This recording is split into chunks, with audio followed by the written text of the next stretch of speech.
In this video, we'll be talking about how to find a derivative using the quotient rule. By the end of the video, you'll be able to take the derivative of a quotient function using the quotient rule. First, let's talk about what the quotient rule is and when we're going to use it. The quotient rule is going to apply anytime we're trying to find the derivative of a function that has a quotient in it. Notice we're trying to find the derivative of this whole term here, and this whole term has a quotient or a fraction in it.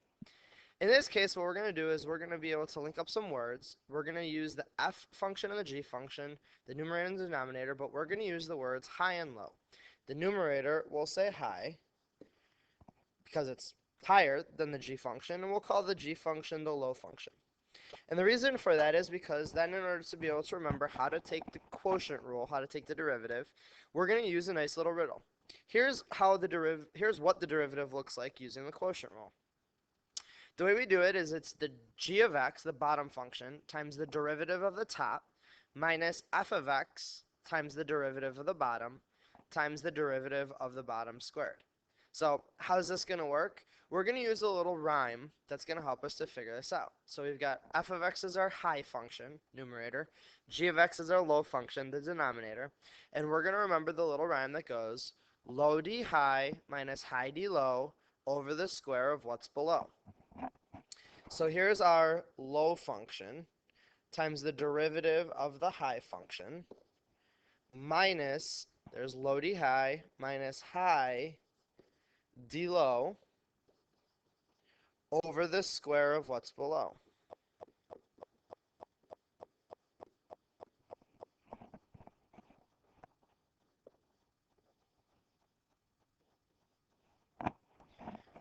All right, so take a look at this again, and that's how that riddle is going to work. Low d high minus high d low over the square of what's below. So make sure you have that down in your notes, and let's take a look at how this is going to apply.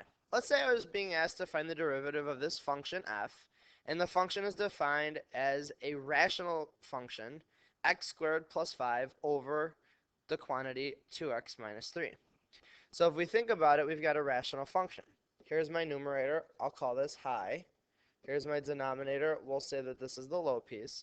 So then in order to find the derivative, f prime of x, we're going to end up with another quotient. And how I'm going to find that is low d high. So here's low, 2x minus 3. D high, derivative of x squared is 2x. Derivative of 5 is 0. So that is just 2x. There's low d high minus high, x squared plus 5. D low, derivative of 2x is 2, derivative of negative 3 is 0, so that just stays 2, over the square of what's below. So below is 2x minus 3, and all I'm doing is taking that whole thing and squaring it. So here again we have low d high minus high d low over the square of what's below. Again, we can go ahead and simplify the numerator a little bit. We can distribute the 2x, distribute the 2 and the negative, and see that there might be some like terms that can cancel out. Sometimes I am going to need you to do that because there are times where you're going to need to do more with this. For example, if I asked you to find the derivative of this derivative, meaning find the second derivative, you're not going to want to have to use all those products there. You're going to want a simplified version. But if I just asked you to find the slope of the tangent line when x equals 2, all you're going to do is plug a 2 in for the derivative. You're looking at the derivative. So sometimes it's useful and necessary to simplify. If I'm just asking you to find the derivative, it's not necessary to simplify. So now you should already almost know how to find the derivative using the quotient rule. Low d high minus high d low over the square of what's below. So here's 3 functions that I want you to give a try. I want you to try and use the quotient rule for all 3. Now is the time where you should press pause. Come back in a few minutes after you've given it a try. The third one's a little tricky. Some of you might wondering, how am I going to use quotient rule there? Well, take tangent and turn it into a quotient using your identities. And once you're done pressing pause, come back and check your solutions.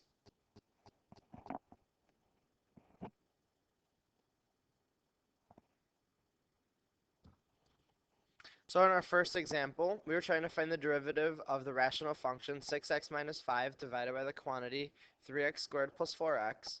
And here's what we have. Here's our low d high minus high d low over the square of what's below. Check and see how you did. Again, I'm just asking to find the derivative. I don't need to distribute and simplify out that numerator. But if you did, make sure you do it correctly. Let's take a look at the second one. Here's a look at number 2, the rational function sine of x divided by the quantity 2x plus 7.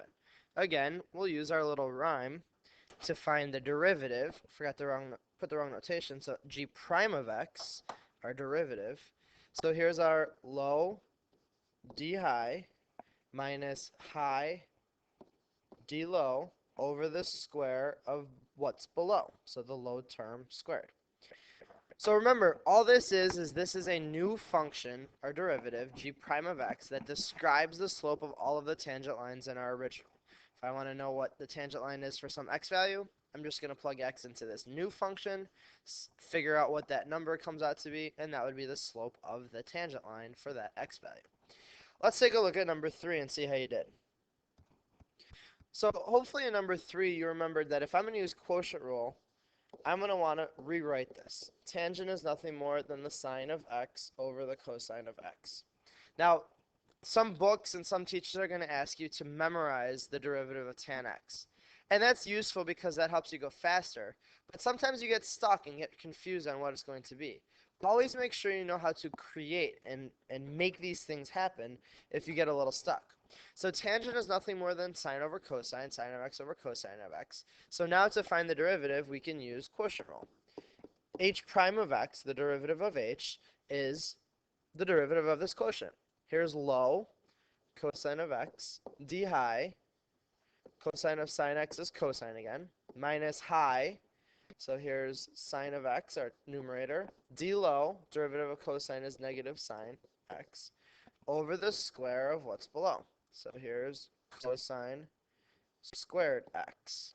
And again, remember, that would be the same thing as us saying the cosine of x squared. We can just write it in either way if we know that's the case. So just make sure you remember that we would write the cosine of x squared like this.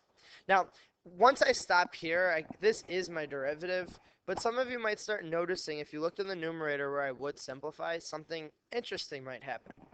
Notice if I were to rewrite this, my numerator, cosine times cosine, I can rewrite as cosine squared of x. In my second piece, I've got a negative times a sine of x times a negative times a sine of x. Negative times a negative is positive. Sine of x times sine of x, we can write as sine squared of x. Wait a minute. Cosine squared of x plus sine squared of x, I'm pretty sure we know an identity for that. Cosine squared of x plus sine squared of x is nothing more than 1. 1 over the cosine squared of x. And isn't the cosine squared of x 1 over the cosine squared of x another identity? It is.